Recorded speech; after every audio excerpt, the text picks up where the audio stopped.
La mystérieuse bibliothécaire par Dominique Demer. Chapitre 7. Montre-nous des fesses. Martin Labucane était persuadé que Mademoiselle Charlotte ne se montrerait plus jamais le bout du nez. Or, à la récréation du lendemain matin, elle lisait à sa place habituelle. Les élèves se ruèrent vers elle et Martin Labucane cria en courant « Où sont mes livres cochons ?» Heureusement, mademoiselle l'apostrophe, la surveillante de la cour de l'école, s'occupait d'un petit de maternelle aux genoux écorchés. Le pauvre beuglait, comme si on lui avait arraché la jambe en entier. Grâce à lui, la surveillante n'entendit rien. « Vite, montre-nous des fesses !» réclama Martin Labucane, tout essoufflé. Mademoiselle Charlotte lui adressa un sourire espiègle en choisissant un livre intitulé « Le grand amour d'Odion Cochon ». « Quoi ?» s'offusqua Martin. « Ce n'est pas cochon, ça !»« C'est pourtant plein de cochons !» répliqua Mademoiselle Charlotte, malicieuse. Martin resta stupéfait. Mademoiselle Charlotte avait tout à fait raison. « Mais il n'y a pas de fesses !» protesta Martin. « Des fesses? Mais oui, c'est plein de fesses !» retorqua Mademoiselle Charlotte. Et encore une fois, elle avait raison. Odion Cochon n'avait pas de culotte. On voyait donc presque à chaque page ces deux grosses fesses roses bien rondes et bien doudous. « Ces bébés niaiseux !» grogna Martin, furieux de ne pas avoir le dernier mot. Malgré tout, il resta là à observer Mademoiselle Charlotte pendant qu'elle étalait les livres sur la pelouse. Les titres et les pages de couverture donnaient vraiment envie qu'on les ouvre. Il y avait entre autres « Cadavre au dessert », un livre d'horreur, « L'énigme de Gomme Balloon », un roman d'aventure et de mystère, à chacun sa crotte, un documentaire très comique sur les différents excréments, ainsi que « Le champion farceur », un livre bourré d'idées pour 1000 tours pendables. Léo ressentit une curieuse excitation devant tous ces livres, un peu comme si, soudain, il avait terriblement faim, sauf qu'au lieu de désirer un gros beigne dégoulinant de miel ou un sous-marin long comme le bras, il avait très envie de goûter à ces livres. Au moment même où il tendait la main vers l'énigme de Gomme Balloon, la cloche sonna. « Ah, non, zut !» protestèrent plusieurs élèves qui s'apprêtaient eux aussi à ouvrir un livre. Ce jour-là, en fin d'après-midi, les enfants découvrirent une note punaisée au banc où la nouvelle bibliothécaire allait s'asseoir dans le petit parc à côté de l'école. « Je vous attends tous à la bibliothèque, mademoiselle Charlotte. » 10 minutes plus tard, pendant que Martin Labucane et sa bande fumaient des cigarettes en cachette, un troupeau d'enfants excités envahissait la bibliothèque. Chapitre 8. La bibliothécaire est morte. Mademoiselle Charlotte avait déménagé la bibliothèque dans le grenier de l'hôtel-ville. Elle ne travaillait plus dans une armoire à balai, mais dans un vaste salon de lecture. C'était drôlement plus chouette. D'abord, les livres n'étaient pas tous debout en rang d'oignons sur des rayons. Il y avait partout une haute pile ou pêle-mêle dans chaque coin et recoin de cet immense grenier plein de cachettes. Mademoiselle Charlotte n'avait pas classé les livres par sujet ou par ordre alphabétique, comme le font toujours les bibliothécaires. Elle les avait réunis par couleur, les rouges ensemble, les verts ailleurs.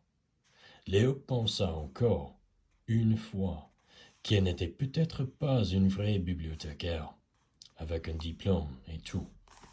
En cherchant l'énigme des gommes ballons, il fit une étrange découverte. Un lit très étroit et très long était installé dans un coin perdu, tout au fond du grenier.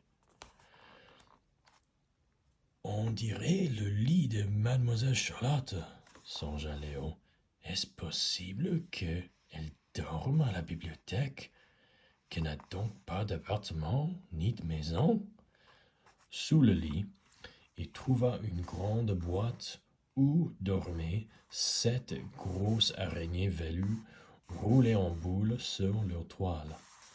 Un peu plus loin, il buta contre un bol de petites graines et surprit une souris courant vers son trou, grugé dans le mur. « Oh, quelle étrange bibliothèque !» s'exclama Léo. Il allait poursuivre son exploration lorsque l'enfant hurla. « La bibliothécaire est morte !» Le cœur de Léo bondit dans sa poitrine et se précipita vers Mademoiselle Charlotte. Elle gisait sur le plancher, parfaitement immobile. Des enfants la secouaient et d'autres lui pinçaient le nez. « Poussez-vous, elle n'est pas morte, » dit Léo. « Elle a été aspirée. » Aspirée par un aspirateur? S'étonna tout haut Lily, une petite de première année. Léo expliqua alors aux enfants l'extraordinaire trouvaille qu'il avait fait quelques jours plus tôt. Lorsqu'elle lit un roman vraiment passionnant, Mademoiselle Charlotte tombe dans l'histoire. Son corps reste ici, mais son esprit voyage ailleurs. Pour la ramener à la réalité, il faut poursuivre la lecture à haute voix, dit-il en terminant. Léo allait en faire la démonstration lorsque monsieur le maire Marcel l'Enragé entre en coup de vent dans la bibliothèque. « Où se cache-t-elle? Ah, j'en ferai bien de la fricassée, grommela-t-il. Marcel l'Enragé était visiblement très enragé. « Quelle bibliothécaire la noie !» fulminait le maire. « Le concierge vient de m'apprendre qu'elle élève en secret des souris et des araignées. Pourquoi pas des crocodiles? J'ai engagé un bibliothécaire, moi, pas un gardien de zoo. » Dans sa fureur, Marcel enragé en oubliait de regarder par terre. Les enfants se hâtèrent de recouvrir la bibliothécaire de livres, juste à temps. « Regardez-moi ça! Quelle fouillis! » dit le maire, en désignant le tas de livres sous lequel Charlotte était étendue. À ce moment, la petite Lily eut une idée géniale qui lui sauva l'emploi de la nouvelle bibliothécaire. Mademoiselle Charlotte est allée chercher du papier plastique pour recouvrir les livres, monsieur l'énervé, l'enragé. C'est une bonne idée, hein? Lança-t-elle, en le regardant d'un air angélique. Le maire repartit en bougonnant, et Léo se mit au travail. Mademoiselle Charlotte tenait dans une main le roman Fifi Bridancier. Léo poursuivit la lecture à haute voix et, pendant que tous les enfants rêvaient d'avoir cette drôle de Fifi comme meilleure amie, Mademoiselle Charlotte s'éveilla doucement. « Oh, bonjour les enfants! Quel formidable voyage! Cette Fifi est tellement drôle. Ce soir-là, et bien qu'elle ne lui ait pas encore donné signe de vie, Léo écrivit encore à Marie. Chère Marie, as-tu reçu mes 2 lettres? Es-tu malade? À l'hôpital? En voyage? J'aimerais tellement que tu sois ici. Notre nouvelle bibliothécaire est vraiment extraordinaire. Avant, je n'aimais pas les livres tant que ça. Maintenant, c'est différent. Mademoiselle Charlotte dit qu'ouvrir un livre, c'est comme allumer une télévision dans sa tête. Et qu'avec un livre, on n'est jamais seul. Elle a toujours un livre dans sa poche lorsqu'elle est triste, lorsqu'elle s'ennuie, lorsqu'elle a envie de changer de vie, de ville, de planète, d'amis ou de pays. Elle ouvre un livre. Si tu voyais notre bibliothèque, c'est plein de bons livres.